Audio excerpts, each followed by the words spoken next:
फर्ज़ करियो तव्हां हिकिड़ी ॿारनि जी इस्पताल मां इहो मालूम करणु चाहियो था त कहिड़ी उमिरि जा ॿार वधीक बीमार थियनि था। इन मालूमात खे सहेड़ण जे लाइ तव्हां हर ॿार जी उमिरि पंहिंजे नोटबुक में लिखो था। थिए ईअं थियो त जॾहिं तव्हां नोटबुक खोलियो था ऐं उमिरियूं ॾिसो था त हीअ जेकी ॿार जी एज आहे इन ते तव्हां ॾिसो था त नीरी मस हारियल आहे ऐं तव्हांखे उमिरि नथी नज़र अचे। इन सूरत हाल में तव्हां थोरा परेशान थी वञो था ऐं सोचो था त हीअ जेका उमिरि आहे आख़िरकार कीअं ख़बर पवंदी। फौरन तव्हांखे ख़्यालु थो अचे त जॾहिं तव्हां ॿारनि जूं उमिरियूं नोट कयो पिया या लिखो पिया उन वक़्तु उन्हनि जी उमिरियुनि जी मीन या हिसाबी सरासरी बि तव्हां मालूम करे लिखो पिया। इन वक़्तु तव्हांखे हिकिड़ो ख़्यालु थो अचे त हिन उमिरियुनि जो तालुक़ु हिन मीन सां कहिड़ो आहे, यानी हिन मीन जे ज़रिए जेका उमिरि असांखां विञाइजी वई आहे या जिते मस हारिजी वई आहे उहा मालूम करे सघिजे थी। इन ख़्याल खां पोइ तव्हांखे थोरी आथत मिले थी ऐं तव्हां सोचो था त शायदि ही जेका उमिरि असांखां विञाइजी वई आहे इहा असां मालूम करे सघूं। अचो त गॾिजी सॾिजी इन हिसाब खे हल कयूं। सो सभ खां पहिरियां ज़रूरी आहे त असांखे मीन जी ख़बर हुजे त हिते मीन छा आहे।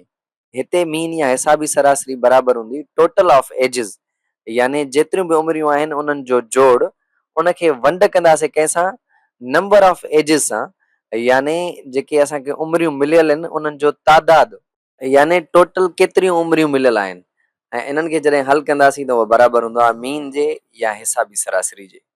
हाणे जेकॾहिं पाण इक्वेशन या मसावात जे ॿिन्हिनि पासनि नंबर ऑफ एजिस या उमिरियुनि जे तादाद खे ज़रब कयूं त पोइ छा थींदो?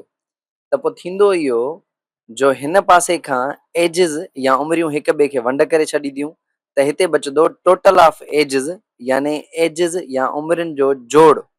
सो इहो कुल उमिरियुनि जो जोड़ बराबरि छाजे हूंदो? जॾहिं असां हिसाबी सरासरी खे ज़रब कंदासीं उमिरियुनि जे तादाद सां, यानी नंबर ऑफ एजिस सां। ऐं जॾहिं इहा ज़रब करे वठंदासीं त पाण खे मालूम थी वेंदो त हीउ जेको कुल उमिरियुनि जो तादाद आहे यानी टोटल उहो बराबरि आहे कंहिंजे, जॾहिं असां मीन खे ज़रब कंदासीं उमिरियुनि जे तादाद सां। अचो त सोचूं था छा मीन वारे फार्मूला जी मदद सां वाक़ई में पाण उहा उमिरि मालूम करे सघूं था जंहिं ते मस हारिजी वई आहे। सो जेकॾहिं पाण फार्मूला में रखूं त टोटल जी जॻह ते टोटल एजिस रखंदासीं 5 प्लस 2 प्लस, हाणे हीअ उमिरि मिलियल कोन्हे इन जॻह ते हिन जो सवालिया निशान रखंदासीं या वरी क्वेश्चन मार्क ऐं पोइ प्लस कंदासीं। उन खां बाद में उमिरि आहे 2, सो ही लिखियोसीं 2, उन खां बाद में 4 ऐं उन खां बाद में 8। हाणे पाण ॾिसंदासीं नंबर ऑफ एजिस, यानी एजिस जो तादाद, उमिरियुनि जो तादाद केतिरो आहे। उमिरियुनि जो तादाद मालूम कयूं त घणियूं थींदियूं? 1 2 3 4 5 6, सो 6 पाण हिते लिखंदासीं। उन खां बाद में इहे बराबरि छाजे आहिनि? बराबरि आहिनि मीन जे, सो बराबरि रखंदासीं। बराबरि खां पोइ मीन पंहिंजी छा आहे? उहा आहे 4, सो 4 हिते रखंदासीं। हींअर पाण जे लाइ आसानी थी वई आहे, पाण खे इहा ख़बर आहे त हीउ क्वेश्चन मार्क पाण खे मालूम करणो आहे। सो हिन जे लाइ पाण छा कंदासीं? 5 ऐं 2 खे जोड़ कंदासीं। सो 5 ऐं 2 थींदा 7, कलर साॻियो खणा मां। 5 ऐं 2 घणा थींदा? 5 ऐं 2 थींदा 7 ऐं 2 ऐं 4 6, 6 ऐं 8 14, सो 14 हिते लिखंदासीं। सो 7 ऐं 14 केतिरा थी वेंदा? 7 ऐं 14 थी वेंदा 21, सो 21 हिते रखंदासीं पाण। 21 सां छा जोड़ में आहे? 21 सां जोड़ में आहे क्वेश्चन मार्क या सवालिया निशानी, सो इहो पाण रखंदासीं इक्वेशन जे हिन पासे। बाक़ी उन खां बाद में नंबर ऑफ एजिस, उहो पाण ॾिसंदासीं। नंबर ऑफ एजिस ॿिन्हिनि पासनि जीअं ज़रब कईसीं, हिते बि पाण खे ॿिन्हिनि पासे ज़रब करणो पवंदो। सो नंबर ऑफ एजिस खे ॿिन्हिनि पासनि अगरि ज़रब कयूं पाण, सो 6 हिते बि मल्टीप्लाए कयूं, 6 हिते बि मल्टीप्लाए कयूं या ज़रब कयूं, सो 6 6 सां हिते वंडिजी वेंदो। सो हींअर हिन मसावात जे खॿे पासे में छा मौजूदु आहे? खॿे पासे में मौजूदु आहे 21, जंहिंसां जोड़ थियल आहे क्वेश्चन मार्क या सवाल जी निशानी जेका मालूम करणी आहे। 21 काॾों आयो? 21 इहो जेके 5 उमिरियूं मिलियल हुयूं उन्हनि खे जोड़ कयोसीं, बाक़ी जेकी क्वेश्चन मार्क आहे उहा न मिलियल आहे। इन जॻह ते पाण छा रखंदासीं? 21 प्लस क्वेश्चन मार्क, अञा हिन में जेका जोड़ करणी आहे। सो पाण लिखूं था 21 प्लस क्वेश्चन मार्क जेका मालूम करणी आहे जंहिं ते मस हारिजी वई हुई, इहा बराबरि छाजे हूंदी? चइनि खे जेकॾहिं पाण 6 सां ज़रब कयूं त छा ईंदो?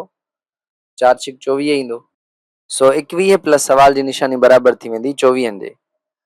हाणे उन खां बाद में पाण खे ही क्वेश्चन मार्क हल करणो आहे न, माना हिते केतिरी उमिरि आहे? त पाण छा कंदासीं? 21 ॿिन्हिनि पासनि खां कट कंदासीं। सो 21 ॿिन्हिनि पासनि खां कट कयूं त हितां त 21 कटिजी वेंदो, त हिन पासे सिर्फ़ु ऐं सिर्फ़ु सवाल जी निशानी बचंदी, यानी खॿे पासे। ऐं इहा बराबरि छाजे हूंदी? जॾहिं 24 मां बि 21 कट कंदासीं, छो त ॿिन्हिनि पासनि मां कट करणो आहे। सो 24 मां जेकॾहिं पाण 21 कट कयूं त बराबरि छाजे ईंदो? 24 मां 21 वञनि त इहा क्वेश्चन मार्क बराबरि थी वेंदी, बराबरि थी वेंदी 3 जे। सो इन जो मतिलबु इहो थियो त ही उमिरि जंहिं ते नीरी मस हारिजी वई हुई उहा दरअसल केतिरी हुई? उहा हुई 3। सो पाण हिते रखंदासीं, छा रखंदासीं? 3। उमेद थो कयां त हीउ मौज़ू तव्हांखे सम्झ में अची वियो हूंदो ऐं मुस्तक़बिल में तव्हां आसानी सां अहिड़ा हिसाब हल करे सघंदा।